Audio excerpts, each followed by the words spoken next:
வணக்கம் ஃப்ரெண்ட்ஸ், நல்லா இருக்கீங்களா? இந்த பிளாஸ்டிக் பேகு மீஷோவில் 4 பீஸ் 192 ரூபாய்க்கு வாங்கினேன். பிளாஸ்டிக் இது ரீயூசபிள் ஸ்டோரேஜ் பவுச். கையில் பிடிக்கிறதுக்கு ஒரு சின்ன கேப் கொடுத்துருக்காங்க. மூடி தனியாக கொடுத்துருந்தாங்க. ஃபஸ்ட்டு நம்ம லிட்டை வச்சு க்ளோஸாக டைட் பண்ணிவிட்டு அப்புறம் ஓப்பன் பண்ணுறப்ப கீழே உள்ள ரவுண்டு தனியாக கலண்டிக்குது. இந்த பவுச்சில் அரிசி, பருப்பு, டீ, காஃபி தூள், சுகர் எல்லாம் ஸ்டோர் பண்ணிக்கலாம். அரிசி பருப்புலாம் எதுக்கு இதில் ஸ்டோர் பண்ணணும் அப்படின்னு யோசிப்பீங்க. நான் பச்சரிசி, அதாவது மாவு பச்சரிசி, பொங்கல் பச்சரிசி, உளுந்து இதெல்லாம் நம்ம 1 கிலோ 1/2 கிலோ இந்த அளவில் தான் நம்ம மாதத்தில் வாங்குவோம். அதில் கொஞ்சம் யூஸ் பண்ணிவிட்டு அப்படியே அந்த கவரில் போட்டு வைக்கிறதுக்கு இந்த மாதிரி ஏர்டைட் பவுச்சில் போட்டு வைக்கலாம் அப்படிங்கிறதுக்காக நான் வாங்கியிருக்கேன். இது ஒவ்வொன்றுத்துக்கும் நம்ம தனித்தனியாக பிளாஸ்டிக்கோ இல்லை சில்வர் பாக்ஸோ நம்ம போட்டு வச்சோம் அப்படின்னா இடத்த ரொம்ப அடைக்கும். நம்ம கிச்சன்லேயும் சரி, இதை நம்ம ஃப்ரிட்ஜ்லேயும் ஸ்டோர் பண்ணி யூஸ் பண்ணிக்கலாம். ஃப்ரிட்ஜில் வைக்கும் போது இது ரொம்ப இடத்த கம்மியாக ஆக்குப்பை பண்ணோம். அதுக்காக அதை நான் வாங்கியிருக்கேன்.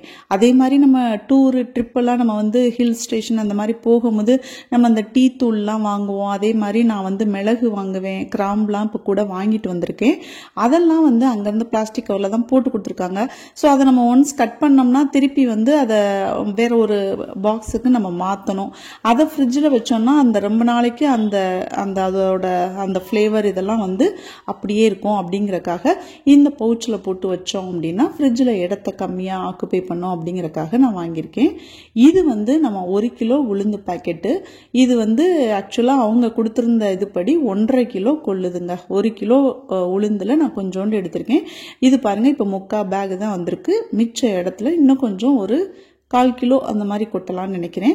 பட் 1 கிலோ போட்டோம் அப்படின்னா கரெக்டாக நல்லா ஃப்ரீயாக இருக்குது. இதை நம்ம ஏரை நம்ம ரிமூவ் பண்ணிவிட்டு, அதாவது ஏரை கொஞ்சம் நம்ம அப்படி அந்த பிளாஸ்டிக் பேக்கை அமுக்கி வெளியேற்றிட்டு அப்புறம் நம்ம டைட்டாக மூடிட்டோம் அப்படின்னா அது ஏர் உள்ளே இல்லாமல் நல்லா ஒரு டைட்டாக ஏர் டைட்டாக இருக்குது.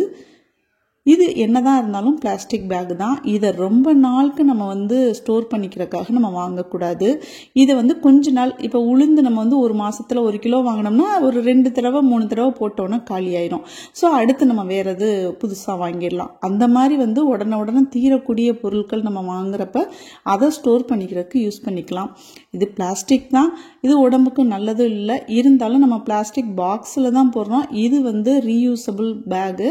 இது நல்ல குவாலிட்டியான பிளாஸ்டிக்னு சொல்லியிருக்காங்க. இது எப்படி இருக்கும் அப்படின்ட்டு ஒரு ரிவ்யூ பார்க்கலாம் அப்படிங்கிறக்காக தான் நான் இதை பர்ச்சேஸ் பண்ணேன். விலை ரொம்ப கம்மி. இன்னொன்று, கிச்சன் சின்னதாக இருக்கிற மாதிரி கேபினெட்லாம் கம்மியாக இருக்கிறவங்க இதை நம்ம யூஸ் பண்ணிக்கலாம். ஏன்னா நிறைய இடத்த அடைக்காது. நம்ம கொஞ்சம் இடத்துலையே நிறைய பொருட்களை ஸ்டோர் பண்ணிக்கலாம்.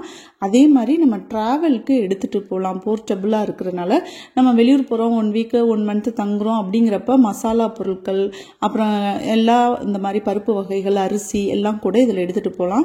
அதே மாதிரி நம்ம ஒரு வீட்டிலேருந்து இன்னொரு ஊருக்கு ரொம்ப தூரம் வெளியில் மாற்றி போகிறோம் அப்படிங்கிற பட்சத்தில் வீட்டில் இருக்க பொருட்களை இந்த மாதிரி ஷிஃப்ட் பண்ணி ஸ்டோர் பண்ணி எடுத்துகிட்டு போகலாம். பாக்ஸாக எடுத்துகிட்டு போகும்போது நமக்கு ரொம்ப கஷ்டமாக இருக்கும். ஸோ கவரில் போட்டு நம்ம முடிஞ்சு எடுத்துகிட்டு போகாமல் இந்த மாதிரி லிட்டோடு இருக்கிறனால இது ரொம்பவே சூப்பராக இருக்கும். எனக்கு இது ஓரளவுக்கு யூஸ் ஆகும் அப்படின்னு நம்பி நான் வாங்கியிருக்கேன். இனிமே தான் இந்த மிளகு, கிராம்பெல்லாம் நான் ஓப்பன் பண்ணணும். ஓப்பன் பண்ணோன்னே இதில் நான் கொட்டி வச்சு யூஸ் பண்ணலாம்னு வாங்கியிருக்கேன் ஃப்ரெண்ட்ஸ். இப்போதைக்கு நான் கொட்டி வச்சப்போ எனக்கு என்னமோ இது ஓகே, யூஸ் பண்ணலாம் அப்படிங்கிற மாதிரி தோணுச்சு. உங்களுக்கும் இது பிடிச்சிருந்துச்சுன்னா வாங்கி யூஸ் பண்ணி பாருங்கள். இது நான் மீஷோவில் நான் பர்ச்சேஸ் பண்ணேன். அமேசான்லேயும் இது கிடைக்கிது. மீஷோ லிங்க்கும் நான் டிஸ்கிரிப்ஷனில் வைக்கிறேன். அமேசான் லிங்க்கும் நான் டிஸ்கிரிப்ஷனில் வைக்கிறேன். வேணும்னா ட்ரை பண்ணி பாருங்கள். Thank you friends.